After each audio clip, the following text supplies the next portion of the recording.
Screen पे एक तस्वीर देख रहे हैं और इस तस्वीर में आप पीएम मोदी को देख रहे हैं। पीएम मोदी कहाँ पहुँचे हुए हैं? ये पहुँचे हैं आदमपुर एयरबेस और ये तस्वीरें वहीं से ली गई हैं। पाकिस्तान के लिए ये एक बहुत बड़ा तमाचा है। जो मिस इन्फॉर्मेशन उन्होंने फैलाया था उसका जवाब इन तस्वीरों से निकलकर सामने आ रहा है। जहाँ एक तरफ ये सब कुछ हो रहा है, वहीं अचानक से चाइना ने पलटी मार दी है। चाइना ने पलटी मारते हुए कहा है कि अगर ऐसी कोई भी बात कही तो फिर हम लीगल एक्शन ले लेंगे। कहा जाता है कि चाइना ने एक बड़े से कार्गो शिप में कुछ भेजा था पाकिस्तान। ये मामला उसी का है और उसको लेकर अचानक से पलटी मारी है चाइना ने। वहीं दूसरी तरफ भारत को एक बड़ा प्रस्ताव भी दिया है। अचानक से सीज फायर के 2 दिन बाद हृदय परिवर्तन चाइना का कैसे हो रहा है? जियोपॉलिटिक्स में इस वक्त बहुत कुछ चल रहा है। हमेशा की तरह CIS न्यूज नेटवर्क के इस एपिसोड में जानने को मिलेगा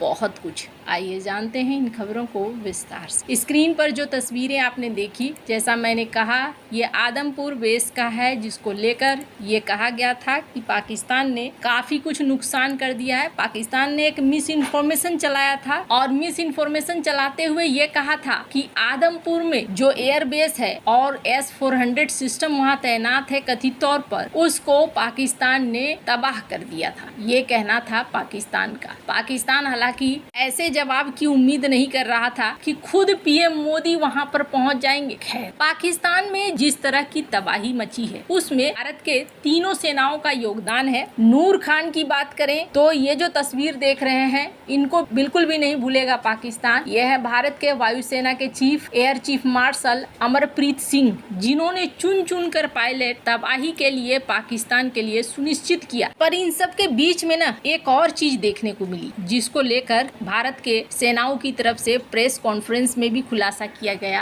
और हिंदी कविता सुनकर तो मेरे कलीग ने अभी बताया, I think I mentioned Yeha to be Chinese origin. I would like to correct myself. Yeha drones are of Turkish origin. So that बताया गया कि किस तरीके से चाइना के हथियार यहाँ देखने को मिले और भारत ने चाइना के हथियारों के लिए कबाड़ भी बना दिया पाकिस्तान। 10 मई 2025 को भारत ने पाकिस्तान के नूर खान एयरबेस पर हमला किया, जो पाकिस्तान की वायु गतिशीलता कमांड यानी कि पूरा का पूरा एक कमांड सेंटर है, जहाँ से कौन सी जेट कहाँ उड़ेंगी ये सारी चीजें तय की जाती है, उसे ही भारत ने तबाह कर दिया।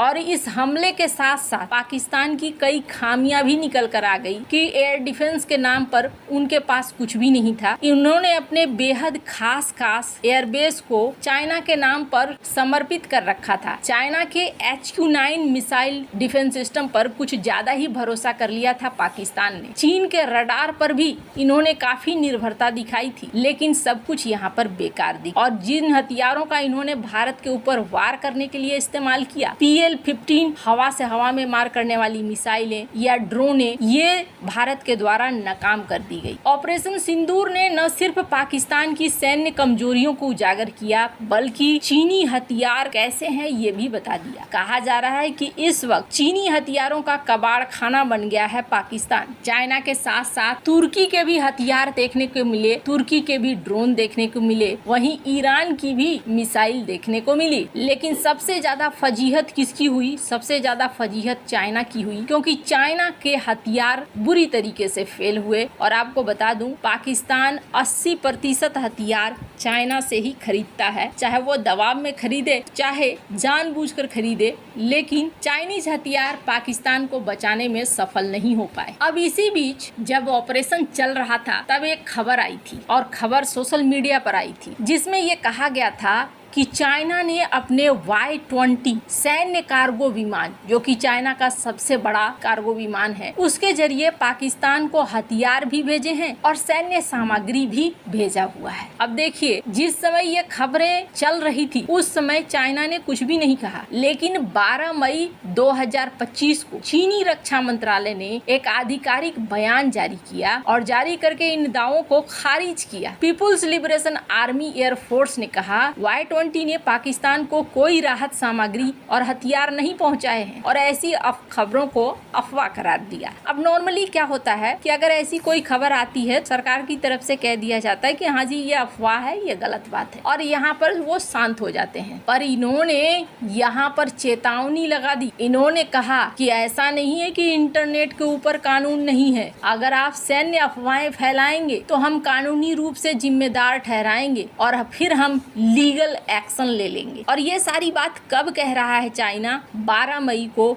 जब सीज फायर हो गया है, सारी चीजें शांत हो गई हैं। अब कहा जा रहा है कि अचानक से चाइना ने पलटी क्यों मारी, तो इसका कारण भी मैं आपको बताऊंगी। पर चाइना का जरा इतिहास जान लीजिए। 1965 जब भारत और पाकिस्तान के बीच युद्ध हुआ ना, तो ये युद्ध मुख्य रूप से कश्मीर और रन ऑफ कच्छ को लेकर था। इस दौरान चीन ने पाकिस्तान का समर्थन किया और न सिर्फ समर्थन किया बल्कि भारत के खिलाफ सैन्य तनाव बढ़ाने की कोशिश भी की थी। चीन ने सिक्किम सीमा पर भारतीय सैन्य चौकियों को धमकाना शुरू कर दिया था और अल्टीमेटम जारी किया था कि भारत को अपनी सीमा से पीछे हटना होगा। हालांकि ये सिर्फ धमकी भर ही था, वो सीधे नहीं आए और भारत ने 1965 में क्या किया पाकिस्तान के साथ वो सभी को पता है। लेकिन कहा जाता है कि 1965 में चीन ने पाकिस्तान को हथियार और गोला बारूद भी प्रदान किया था कुछ हद तक, और कुछ हद तक पाकिस्तान को युद्ध में समर्थन किया था। फिर देखने को मिला 1999 का कारगिल युद्ध, और यहाँ पर चाइना ने एक तटस्थ रुख अपना लिया। चाइना ने इस मामले में एंट्री नहीं करी थी और चुपचाप रह गया था। सीधे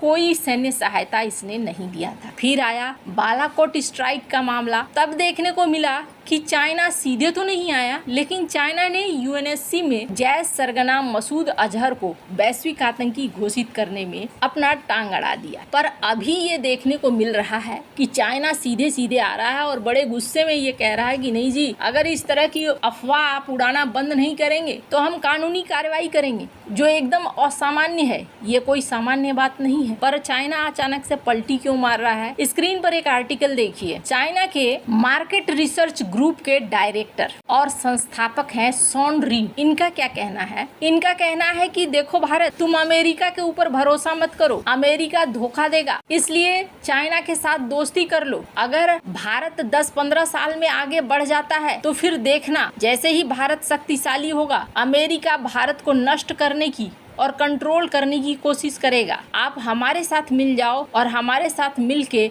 वैश्विक आपूर्ति श्रृंखला में आगे बढ़ो। अगर आप ये सोच रहे हो कि हमारे देश से कंपनियां निकलकर आपके देश में जाएंगी, ऐसा नहीं होगा। लेकिन अगर हम साथ रहे तो हम काफी तेजी से आगे ग्रो कर सकते हैं। यहाँ जब मामला सब कुछ ठंडा पड़ गया है, तब चाइना को अपना व्यापार दिख रहा है और चाइना चाहता है कि अरे हमने इस लड़ाई से पहले तो सब कुछ ठीक कर लिया था और बात इकोनॉमी को लेकर हो रही थी, अब तो यहाँ युद्ध बंद हो गया, अब तो भारत फिर से इकोनॉमी की बात करेगा, आगे बढ़ने की बात करेगा। युद्ध में तो भारत फंसा नहीं, तो अब हमें मार्केट का एक्सेस चाहिए। यही वजह है कि यहाँ चाइना अब पलटी मारकर ये दिखा रहा है कि नहीं जी, हम ऐसे चीजों में आगे नहीं आते हैं और हम तो भारत के साथ अच्छे रिश्ते चाह रहे हैं। आपको क्या लगता है इन सब मामले में? आपकी क्या राय है? कमेंट कर जरूर बताएं। जल्द मिलते हैं अगले वीडियो में नई खबर के साथ।